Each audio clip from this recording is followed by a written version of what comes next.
फिर चलते हैं हमारी संवाददाता ऋतु के पास, बेगूसराय में मौजूद हैं। ऋतु, 5 की गिनती तक हमने आपको रोक दिया था, उसके बाद कितनी गिनतियां हुई, कितनी महिलाएं कितनी पुरुष?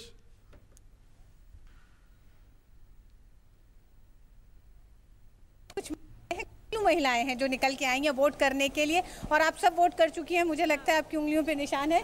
यहाँ पर ये सारी महिलाएं वोट कर चुकी हैं। अशोक, और आइए बात करते हैं इनसे कि ये जब वोट करने निकली हैं इनके क्या मुद्दे हैं, आप क्या सोचती हैं? हम तो सोचते हैं क्या हम लोग को विकास हो, बच्चों का भी भविष्य हो, जो एक दिस मतलब यहाँ से दूसरे जाते हैं काम करने के लिए, वो जाना न पड़े, हम लोग को विकास हो, घर मतलब जो है कमी हम लोग का घर भी पूरा हो।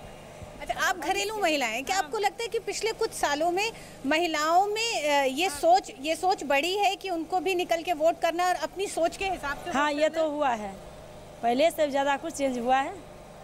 मतलब पहले ये कहा जाता था कि घर वाले कह देते थे और वोट करने चली जाती थी, लेकिन क्या आप अपने बारे में सोच के, अपने लिए सोच के हाँ से करती हैं? हाँ ठीक है, हम अपने बारे में सोचते हैं, बच्चों के लिए भी सोचते हैं, परिवार जैसे हम लोग हस्बैंड बाहर जाते हैं तो इसलिए जाना ना पड़े, आगे साल में जैसे नौकरी हो, बच्चों का भविष्य उज्जवल हो, इसीलिए हम लोग वोट करने के लिए आए, अपना सुरक्षापूर्वक आए।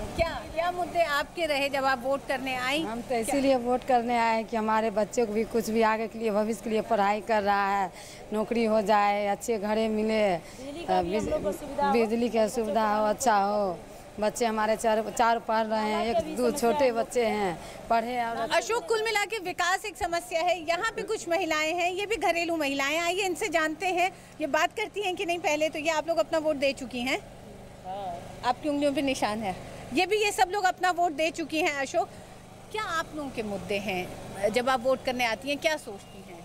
क्या सोचते हैं, यही सोचते हैं जो आगे सुरक्षित हुए, बाल बच्चा आगे बढ़े, गरीब लोग है, कुछ टोला मोहल्ला में सुरक्षित मिले, बाल बच्चा सुख करे, हर की होते।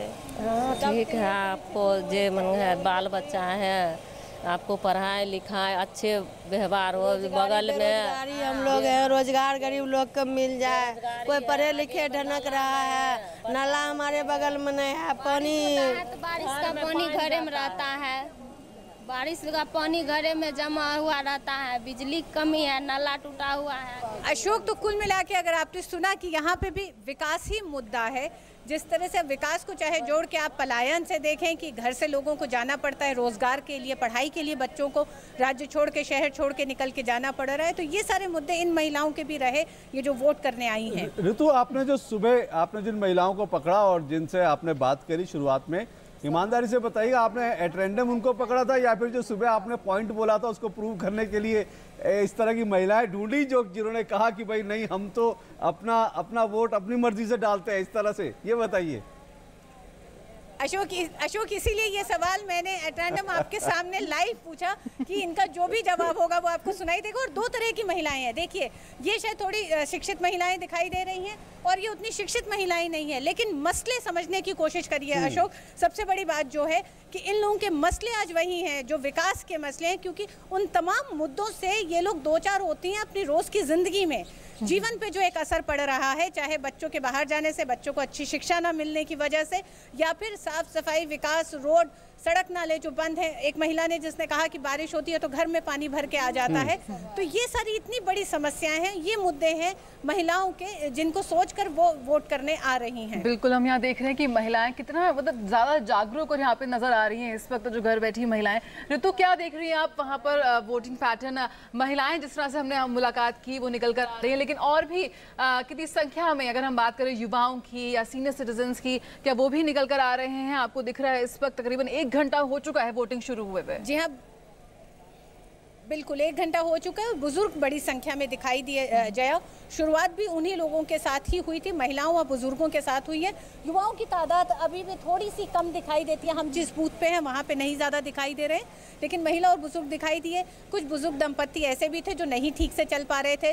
व्हील चेयर पर एक महिला थी, 96 वर्ष की महिला हैं वो, जो व्हील चेयर पर आई वोट देने, और उन्होंने कहा कि एक लंबे समय से हम वोट देते रहे हैं, ज़रा सी निराशा भी लगी कि कुछ चीज़ें बदली नहीं हैं, लेकिन फिर उन्होंने कहा वोट देना अधिकार है है और हमको वोट निकल के करना चाहिए, क्योंकि अगर हमें बदलाव चाहिए तो उसके लिए वोट करना सबसे ज़्यादा ज़रूरी है।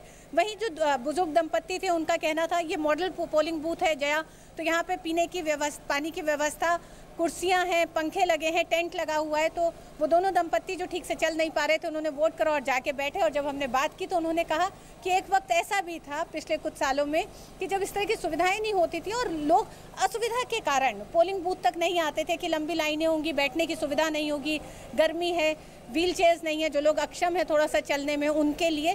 लेकिन अब चीज़ें बदली हैं और लोग निकलते हैं और सुबह ही अपना वोट करते हैं। उनमें भी एक कह सकते हैं जागरूकता ही नहीं, सिर्फ एक उत्साह है वोट करने का। जी जी जी बिल्कुल ऋतु, आपने निराशा की बात की, आशा की बात की यहाँ पे, लेकिन अगर हम बात करें बेगूसराय की, बहुत ही हॉट सीट है यहाँ पर, काफ़ी दिग्गजों की साख यहाँ पर लगी है। अगर चुनावी समीकरण पर अगर आप थोड़ा रोशनी डालें यहाँ के बेगूसराय के। देखिए, बेगूसराय का अपना एक बड़ा इतिहास रहा है और अगर बात करें तो वाम दलों के लिहाज से बेगूसराय को लेनिनग्राद कहा जाता है। और सिर्फ बिहार नहीं, उत्तर भारत में भी इसी बेगूसराय ज़िले से कॉमरेड चंद्रशेखर ने एक तरह से वाम दलों की नींव और यहीं से जीत दर्ज की थी। बछवाड़ा एकमात्र सीट रही, 7 सीटें हैं बेगूसराय की, उसमें से बछवाड़ा है जहां से सीपीआई ने अपनी जीत दर्ज की थी 2010 में।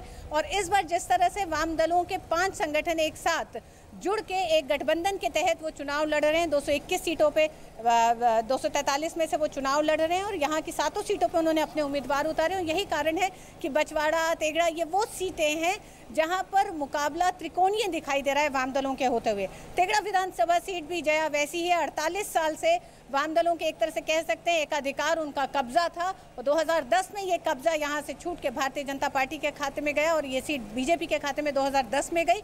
वहाँ पर भी कड़ा मुकाबला देखा जा रहा है। कांग्रेस के एक पुराने कद्दावर नेता चुनावी मैदान में है जो इस मुकाबले को त्रिकोणीय बना रहे हैं। तो कुल मिला के कह सकते हैं यहाँ से भी 7 सीटों पर दाव लगे हुए हैं दोनों ही गठबंधनों के और मुकाबला दिलचस्प बना रहे हैं वाम दल कुछ सीटों पर। ऋतु, आप रुकी।